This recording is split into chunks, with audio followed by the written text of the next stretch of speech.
అంటే చాలాసార్లు గొడవ పడ్డారు. మళ్ళీ వెంటనే కలిసిపోయాం. కలిసిపోయేవాళ్ళు. మిగతా వాళ్ళతో గొడవ పడినప్పుడు కలవలేకపోయారు. నాకు ఎవరికి గొడవ అవ్వలేదండి. ఇప్పుడు చిన్న చిన్న డిస్కషన్స్. ఇప్పుడు నాకు కళ్యాణ్ గారు నాకు నామినేషన్ చేశాడు.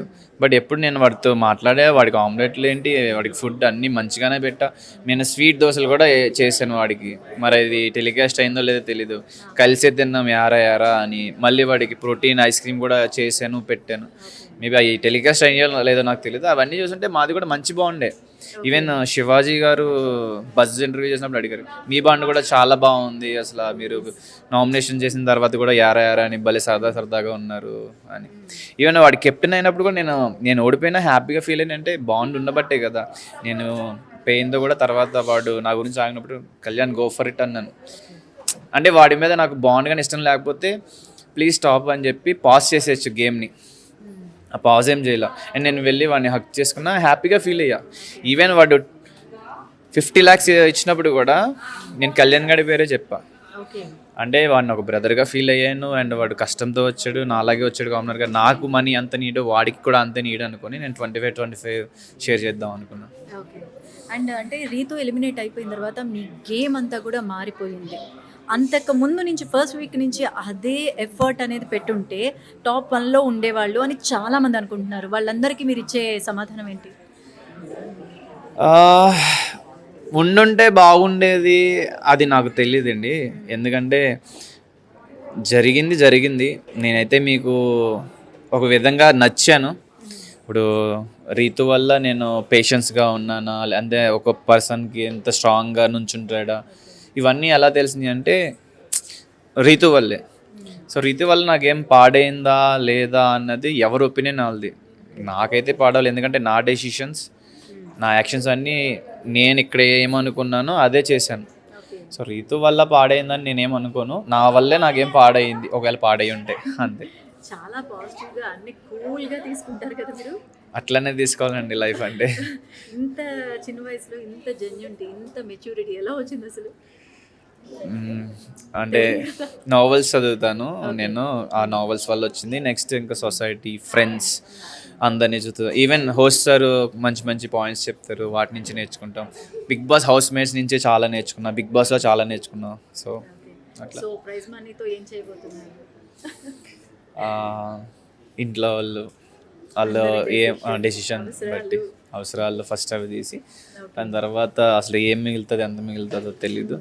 దాన్ని బట్టి ఏదైనా ప్లాన్ చేయాలి, ఏదైనా నా కెరియర్ గురించో లేకపోతే ఏదో ఒకటి చేయాలి. బిగ్ బాస్ తెచ్చిన ఈ క్రేజ్ని మీరు ఎలాగ వాడుకోవాలనుకుంటున్నారు? అంటే మీరు మూవీస్ వైపు వెళ్ళాలా, లేదంటే మీ పాత ప్రొఫెషన్లోకి వెళ్ళిపోవాలనుకుంటున్నారా? ఏంటి మీ ఫ్యూచర్ ప్లానింగ్ ఏంటి?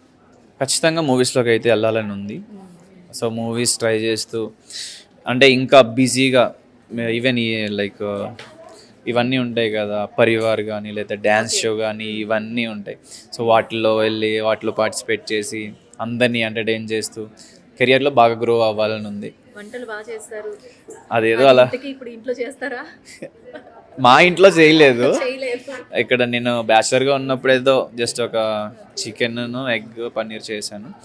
ఈ వెజిటేబుల్స్ కర్రీస్ కానీ లేకపోతే డిఫరెంట్ స్నాక్స్ కానీ అన్నీ కూడా బిగ్ బాస్ హౌస్లోనే నా ప్రయత్నాలు.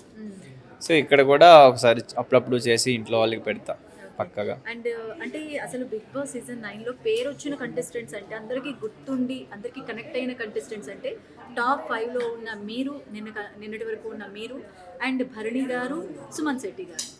సో వీళ్ళు 7 మెంబర్స్ ఆడియన్స్కి మంచిగా కనెక్ట్ అయ్యారు. మీరు టాప్ 5లో ఉన్న కంటెస్టెంట్స్ గురించి ఒక్కొక్కరి గురించి ఒక వర్డ్లో చెప్పాలంటే ఏం చెప్తారు? విజయ్, పవన్ కళ్యాణ్, పడాలా? Diehard fan of cinemas and కష్టజీవి. తనుజ వెరీ కేరింగ్ పర్సన్, కాకపోతే ఎమోషనల్. ఓకే. ఇమాన్యుయల్ ఒకళ్ళు నీ లైఫ్లో ఉంటే బాగుంటుంది అనే పర్సన్ ఇమాన్యుయల్ పేరు చెప్పచ్చు. అన్న మంచి అంటే బాగా స్టాండ్ తీసుకుంటాడు, బాగా కేర్ చూపిస్తాడు. అంటే నువ్వు బాధలో ఉన్నప్పుడు నీకు ఒక పర్సన్ ఎవరైతే ఉంటే నీకు బాధ నుంచి వెంటనే రికవర్ అవుతావు అనుకుంటే అది ఇమాన్యుయల్ అన్న. Sanjana very positive person, but కోపం వచ్చినప్పుడు మాత్రం కొంచెం ఆవిడని అలా వదిలేయాలి. పెట్టేస్తుంది కదా. ఆవిడ కోపంలో ఉన్నప్పుడు కాసేపు ఆవిడతో మాట్లాడకుండా కాసేపు ఆవిడ కూల్ అయ్యాక మాట్లాడితే she's the best. Very encouraging person, అంటే లైఫ్ని ఎట్లా లీడ్ చేయాలి బాగా చెప్తారు. Pawan calm, easy going, innocent. So nice, మీ గురించి మీరే అర్థం చేసుకున్నారనమాట. ఒక పర్టికులర్ లైన్ అనేది వాట్ ఐఎమ్ అనేది మీకు క్లారిటీ వచ్చేసింది. Emotional and always want to be positive and లైఫ్లో చాలా గ్రో అవ్వాలి, చాలా మందికి ఇన్స్పిరేషన్గా ఉండాలి. Okay, so all the best. Thank you so and much. ఈ బిగ్ బాస్ ఇచ్చిన క్రేజ్, నేమ్, ఫేమ్ మీకు ఫ్యూచర్లో మంచిగా ప్లాన్ అవ్వాలని మనస్ఫూర్తిగా కోరుకుంటున్నాను. అండ్ ఫ్యూచర్లో కూడా చాలా మూవీస్లో ఆపర్చునిటీ రావాలని మనస్ఫూర్తిగా కోరుకుంటున్నాను. All the best. Thank you so much.